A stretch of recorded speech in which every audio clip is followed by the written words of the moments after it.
ಎಲ್ಲರಿಗೂ ನಮಸ್ಕಾರ. ನಾನು ನಿಮ್ಮ ವೆನ್ನಿ ಶ್ರೀನಿವಾಸ್. ಅಯೋಧ್ಯೆಯಲ್ಲಿ ಶ್ರೀರಾಮನ ಮಂದಿರವನ್ನು ಕಟ್ಟುವುದು ನಮ್ಮೆಲ್ಲರ ಕನಸಾಗಿತ್ತು. ಅದು ಸುಮಾರು 500 ವರ್ಷಗಳಿಂದ ಹೋರಾಟದ ನಂತರ ನಾವು ಅದನ್ನು ಕನಸನ್ನು ನನಸಾಗಿ ಮಾಡಿಕೊಂಡಿದ್ದೇವೆ. ಅದರಲ್ಲಿ ಅಂಥದ್ದೆಲ್ಲ ಎಲ್ಲರಿಗೂ ಅಯೋಧ್ಯೆಗೆ ಹೋಗಿ ರಾಮನ ದರ್ಶನ ಮಾಡ್ಲಿಕ್ಕೆ ಆಗೋದಿಲ್ಲ ಅಂತ ಒಂದು ವ್ಯವಸ್ಥೆಯನ್ನು ಇಲ್ಲಿ ವಿನಯರಾಮ್ ಅವರು ತುಮಕೂರದವರು ಬಂದು ನಮಗೆಲ್ಲರಿಗೂ ಕಂಬಾಳ ಪಟ್ಟಣದವರಿಗೆ ಎಲ್ಲರಿಗೂ ಏರ್ಪಡಿಸಿದ್ದಾರೆ. ಅದಕ್ಕಾಗಿ ನಾನು ಅವರಿಗೆ ತುಂಬ ಹೃದಯದ ಧನ್ಯವಾದವನ್ನು ಅರ್ಪಿಸುತ್ತೇನೆ. ಇಷ್ಟು ವಿಶೇಷವಾಗಿ ನಿರ್ಮಿಸಿರುವ ಈ ಮಂದಿರ ನೋಡಕ್ಕೆ ಎಲ್ಲರೂ ಬರ್ತಾ ಇದ್ದಾರೆ. ಅಷ್ಟು ವಿಶೇಷ ಏನಿದೆ ಅಂತ ನಾವು ಈಗ ನೋಡಕ್ಕೆ ಬಂದೀವಿ. ನಾವು ಕೆಂಬಾವಿ ಪಟ್ಟಣದ ಉತ್ತರಾದಿ ಮಠದಲ್ಲಿರುವ ಅಯೋಧ್ಯ ರಾಮ ಮಂದಿರ ಶೈಲಿಯಲ್ಲಿ ಕಾಣುವ ಮಂದಿರ ನೋಡಕ್ಕೆ ಬಂದಿದ್ದೀವಿ. ಅಂತಹ ಅದ್ಭುತವಾದ ಮಂದಿರವನ್ನು ನಿರ್ಮಿಸಿರೋ ಅವರ ಜೊತೆಗೆ ನಾವು ಈಗ ಮಾತನಾಡೋಣ.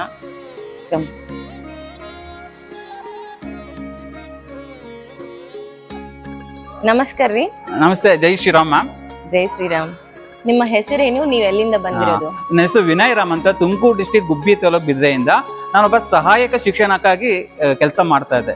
ಈ ಬಾಲರಾಮನ ಮಂದಿರ ಎಷ್ಟು ಕಂಬಗಳನ್ನು ಒಳಗೊಂಡಿದೆ, ಎಷ್ಟು ಅಡಿ ಇದೆ, ಯಾವ ಶೈಲಿಯಲ್ಲಿ ನಿರ್ಮಾಣ ಮಾಡಲಾಗಿದೆ? ಸರಿ ಮ್ಯಾಮ್.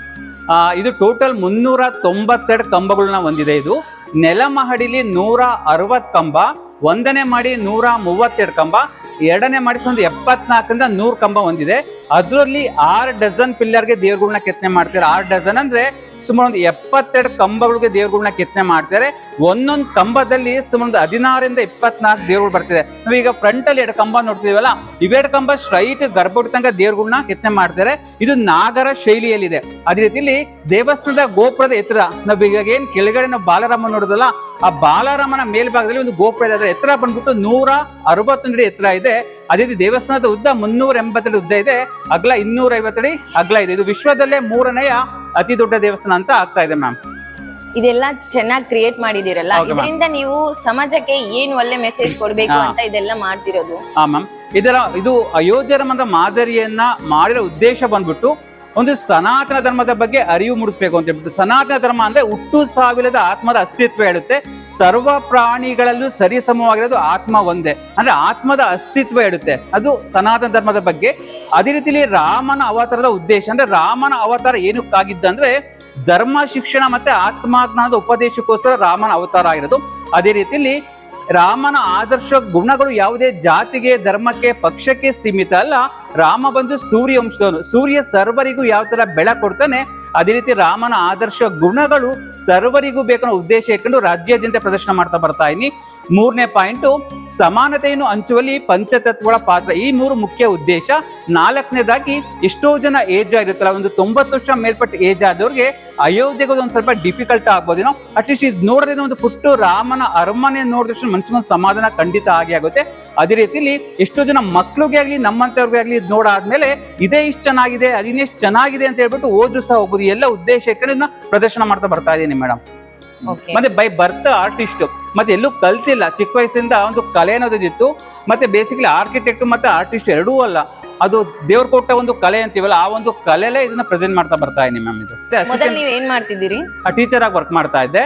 ಮ್ಯಾಥ್ಸ್ ಮತ್ತೆ ಸೈನ್ಸ್ ತಂಡ 2010ರಿಂದ 2018 ತನಕ ಸಹಾಯಕ ಶಿಕ್ಷಕನಾಗಿ ಕೆಲಸ ಮಾಡ್ತಾ ಇದ್ದೆ. 2018 ರಿಸೈನ್ ಮಾಡಿ ಇದು ರಾಮನ ಒಂದು ಮಾಡೆಲ್ ಮಾಡಿ ರಾಜ್ಯದಿಂದ ಪ್ರದರ್ಶನ ಮಾಡ್ತಾ ಬರ್ತಾ ಇದೀನಿ ಮ್ಯಾಮ್. ಟೀಚರ್ ಆಗಿ ವರ್ಕ್ ಮಾಡ್ತಾ ಇದ್ದೆ, ಅಸಿಸ್ಟೆಂಟ್ ಟೀಚರ್ ಆಗಿ. ಇದೆಲ್ಲ ನೀವು ತುಂಬಾ ಚೆನ್ನಾಗಿ ಮಾಡಿದಿರಿ. ಇದು ಇನ್ನ ನಿಮಗೆ ನೋಡಿ ಬಹಳ ಮಂದಿ ಇನ್ಸ್ಪೈರ್ ಆಗ್ತಾರೆ ಅಂತ ನನಗೆ ಅನಿಸ್ತಾ ಇದೆ. ಅಯೋಧ್ಯ ರಾಮ ಮಂದಿರಕ್ಕೆ ಬಾಲರಾಮನ್ ಮೂರ್ತಿ ಕಟ್ಟಿದವರು ಗಣೇಶ್ ಭಟ್ ಈಡ್ಗೊಂಜಿ ಮೂಲದವರು. ಇವರಿಂದ ನೀವೇನಾದ್ರೂ ಸ್ಫೂರ್ತಿ ಆಗಿದ್ದೀರಾ ಇದೆಲ್ಲ ಮಾಡಕ್ಕೆ? ಮ್ಯಾಮ್, ಬಟ್ ನೋಡಿ, ಅವ್ರು ಕೆತ್ತನೆ ಮಾಡಿದ್ರೆ ಏನಪ್ಪಾ ಅಂದ್ರೆ ಅವ್ರು ಫುಲ್ ಪೂರ್ಣ ಪ್ರಮಾಣ ಕೆತ್ತನೆ ಮಾಡಿದ್ದಾರೆ. ಅಂದ್ರೆ ಅವ್ರು ಬಿಲ್ಲು ಬಾಣನು ಸಹ ಕಲ್ಲಿಂದನೇ ಕೆತ್ತನೆ ಮಾಡಿದ್ದಾರೆ. ಮತ್ತೆ ಅದೇ ತರ ಮೈಸೂರಿನವರು ಸಹ ಅರುಣ್ ಯೋಗಿರಾಜ್ ಅಂತ ಹೇಳ್ಬಿಟ್ಟು ಅವರು ಸಹ ಕೆತ್ತನೆ ಮಾಡಿದ್ದಾರೆ. ಅವರು ಒಂದು ಇನ್ಸ್ಪಿರೇಷನ್ ಈ ತರ ಒಂದು ಕಲೆ ಅನ್ನೋದ್ರ ಬಗ್ಗೆ ಒಂದು ನಮ್ಮ ಕರ್ನಾಟಕದವರದೇನೋ ಒಂದು ಹೆಮ್ಮೆಯ ಒಂದು ವಿಷಯ ಮ್ಯಾಮ್ ಮಾಡಿರೋದು. ನೀವು ಇಷ್ಟು ಕಷ್ಟಪಟ್ಟು ಇದೆಲ್ಲ ಮಾಡಿದಿರಲ್ಲ, ನಿಮಗೆ ಗವರ್ಮೆಂಟ್ ಇಂದ ಏನಾದ್ರೂ ಅಪ್ರಿಶಿಯೇಷನ್ ಬಂದಿದೆಯಾ? ಇಲ್ಲ ಮ್ಯಾಮ್, ಖಂಡಿತ ಆತರ ಇಲ್ಲ. ನಾನು ಅದು ಇಷ್ಟಪಡಕ್ಕೂ ಹೋಗಲ್ಲ. ನಮ್ಗೆ ಗುರುಗಳ ಆಶೀರ್ವಾದ ಹೊಂದಿದೆ ಸಾಕು ನನ್ನ ಜೀವನದಲ್ಲಿ. ಯಾವುದೇ ಗೌರ್ಮೆಂಟ್ ಅಪ್ರಿಶಿಯೇಟ್ ಮಾಡಿರೋದು ಪರವಾಗಿಲ್ಲ.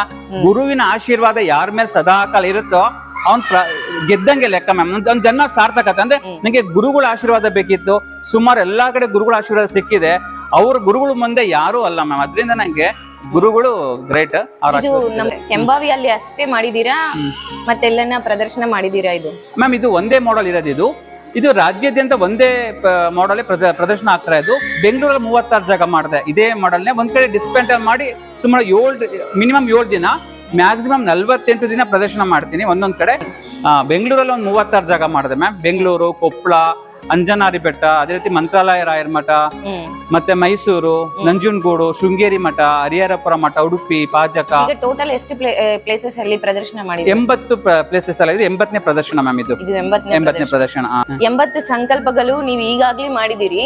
ನಿಮಗೆ ಈ ಪ್ರಯಾಣದಲ್ಲಿ ಏನು ಕಷ್ಟ ಅನ್ಸಿಲ್ವಾ? ಅಂದ್ರೆ ಫ್ಯಾಮಿಲಿ ಬಿಟ್ಟು ಊಟ ಅದೆಲ್ಲ ಹೇಗೆ ಮ್ಯಾನೇಜ್ ಮಾಡ್ಕೋತಾ ಇದ್ದೀರಿ? Correct ma'am. ಬಟ್ ನೋಡಿ, ಒಂದು ಸತಿ ಯಾವಾಗ ನಾವು ಪ್ರತಿಜ್ಞೆ ಸಂಕಲ್ಪ ಅಂತ ಮಾಡ್ತಿರೋ ಅದು ನಾವು ಅಂದ್ರೆ ನಮ್ಮ ಜೀವ ಸಮರ್ಪಣೆ ಮಾಡೋರು ನಾವು ಕರ್ಕೊಂಡು ಹೋಗ್ಬೇಕಂದ್ರೆ ನಮ್ದು ಭೀಷ್ಮನ ಒಂದು ವ್ಯಕ್ತಿತ್ವ ಹಂಗಿತ್ತು ಮಹಾಭಾರತದಲ್ಲಿ. ಇದು ಭೀಷ್ಮ ಪ್ರತಿಜ್ಞೆ ತರ ಮಾಡೋದು. ಅಂದ್ರೆ ಭೀಷ್ಮ ಯಾವ ತರ ಪ್ರತಿಜ್ಞೆ ಮಾಡಿದರೋ ಅದೇ ತರ 108 ಪ್ರದರ್ಶನ ಮಾಡ್ಬೇಕು ಅಂತ ಹೇಳ್ಬಿಟ್ಟು ನಿರಂತರವಾಗಿ ಒಂದು ಭೀಷ್ಮ ಪ್ರತಿಜ್ಞೆ ಮಾಡಿರೋದು. ಅಂದ್ರೆ ನಾವು ಕಷ್ಟ ಸುಖ ಅನ್ನೋದು ಲೆಕ್ಕಕ್ಕೆ ಬರಲ್ಲ ನಮ್ಗೆ. ಅದು ಒಂದು ಪ್ರತಿಜ್ಞೆ ಕಂಪ್ಲೀಟ್ ಮಾಡ್ಬೇಕು ಅನ್ನೋ ಒಂದು ಉದ್ದೇಶನೇ ಇರುತ್ತೆ. ಬರ್ತದೆ ನಮ್ಗೆ ಫ್ಯಾಮಿಲಿ ಅದೆಲ್ಲ ಆಗಲೇ 2 ವರ್ಷ ಆಯ್ತು ನಾನು ಬಿಟ್ಟು, ಮನೆಯೆಲ್ಲ ಬಿಟ್ಟು 2 ವರ್ಷ ಆಯ್ತು. ಇನ್ನು 28 ಪ್ರದರ್ಶನ ಆದ್ರೆ 108 ಸಂಕಲ್ಪ ಅಥವಾ ಪ್ರತಿಜ್ಞೆ ಕಂಪ್ಲೀಟ್ ಆಗುತ್ತೆ ಮ್ಯಾಮ್. ಒಳ್ಳೆ ಥಾಟ್ಸ್ ಇಲ್ಲ, ಗುಡ್ ಐಡಿಯಾ ಆಲ್ಸೋ. ನೀವು ಇದೆಲ್ಲ ಮಾಡಕ್ಕೆ ಎಷ್ಟು ಖರ್ಚಾಗಿದೆ ರೀ ಮ್ಯಾಮ್? ಇದು ಫಸ್ಟ್ ಸ್ಟಾರ್ಟಿಂಗ್ 1.5-2 ಲಕ್ಷ ಆಗಿರೋದು ಮ್ಯಾಮ್. ಬಟ್ ಇದು ಪ್ರತಿ ಮಂತ್ ನಮ್ಗೆ ಒಂದು 10,000 to 15,000 ಅದಕ್ಕೆ ಎಕ್ಸ್ಪೆಂಡಿಚರ್ ಬರುತ್ತೆ. ಯಾಕಂದ್ರೆ ನಾವು ಇದಕ್ಕೆ ಏನು ನೋಡ್ತೀವಿ ಥರ್ಮಾಕೋಲ್, ಇದು ಎಷ್ಟು ತಿಂಗಳಾಯ್ತು ಇದು ಕ್ರಿಯೇಟ್ ಮಾಡಿ? 2.5 year ಆಯ್ತು ಮ್ಯಾಮ್. ಇದು ಸ್ಟಾರ್ಟ್ ಮಾಡಿ 2.5 year. 1 year ಬ್ಯಾಕ್ ಅಲ್ಲ? ಕರೆಕ್ಟ್. ಇನಾಗ್ರೇಷನ್ ಆಗಿರ್ಲಿಲ್ಲ. ಇನಾಗ್ರೇಷನ್ ಆಗಿಂತ ಮುಂಚೆನೆ ಇದು ಸ್ಟಾರ್ಟ್ ಮಾಡಿದ್ದು. ಅವಾಗ ನಮ್ಗೆ ಬ್ಲೂ ಪ್ರಿಂಟ್ ಅಂತ ಇರ್ತಿತ್ತು. ಮತ್ತೆ ಮೋದಿಜಿ ಅವ್ರದ್ದು ಮತ್ತೆ ಅರುಣ್ ಇವ್ರದ್ದು ಯೋಗಿ ಆದಿತ್ಯನಾಥ್ ಅವ್ರದ್ದು ಸ್ಟೇಜ್ ಬ್ಯಾಕ್ ಗ್ರೌಂಡ್ ಇಟ್ಬಿಟ್ಟು ಅದನ್ನ ನೋಡ್ಬಿಟ್ಟು ರೆಫರೆನ್ಸ್ ತಗೊಂಡು ಇದು ಮಾಡ್ತಾ ಇದ್ದೆ ಮ್ಯಾಮ್. ಇದು ನೀವು ಅಯೋಧ್ಯಕ್ಕೆ ಹೋಗಿ ಬಂದಿರಾ? ಇಲ್ಲ ಮ್ಯಾಮ್, ನಮ್ದು 108 ಪ್ರತಿಜ್ಞೆ ಕಂಪ್ಲೀಟ್ ಆದ್ಮೇಲೆ ಅಯೋಧ್ಯೆಗೆ ಹೋಗ್ಬೇಕು ಅಂತ ಇರೋದು. ನೀವು ಮಾಡೋ ಕೆಲಸದ್ರಿಂದ ದೇವರ ಮೇಲೆ ಜನರಲ್ಲಿ ಭಕ್ತಿ ಹೆಚ್ಚಾಗ್ಲಿ ಅಂತ, ಆಯಾ ದೇವರಲ್ಲಿ ಆಶಿಸುವ ಮತ್ತೆ ಇನ್ನ ಉಳಿದಿರುವ ಸಂಕಲ್ಪಗಳು ಇನ್ನ ಚೆನ್ನಾಗಿ ಆಗ್ಲಿ ಅಂತ ನಾ ಆಶಿಸ್ತೀನಿ. ಜೈ ಶ್ರೀರಾಮ್. ಆ ಬಾಲರಾಮ ಸದಾ ನಿಮ್ ಜೊತೆಲಿ ಇರ್ತಾನೆ. ನೀವು ಮಾಡೋ ಕೆಲಸ ಎಲ್ಲ ಒಳ್ಳೇದಾಗ್ಲಿ ಅಂತ ನಾ ಆಶಿಸ್ತೀನಿ. ಖಂಡಿತ ಮ್ಯಾಮ್. ಜೈ ಶ್ರೀರಾಮ್. ನಿಮಗೂ ಮತ್ತೆ ಧನ್ಯವಾದಗಳು. ವಿನಯ್ ರಾಮ್ ಅವರು ಹೇಳಿದಂತೆ ಹಿಂದೂಗಳಾಗಿ ಹುಟ್ಟಿದ ಪ್ರತಿಯೊಬ್ಬರು ಹಿಂದೂ ಧರ್ಮ ಮತ್ತು ಹಿಂದೂ ಸಂಪ್ರದಾಯವನ್ನು ಅನುಸರಿಸಬೇಕು ಮತ್ತೆ ಸಮಾಜಕ್ಕೆ ಒಳ್ಳೆಯದನ್ನು ಪ್ರೇರೇಪಿಸಬೇಕೆಂದು ನಾನು ಬಯಸುತ್ತೇನೆ.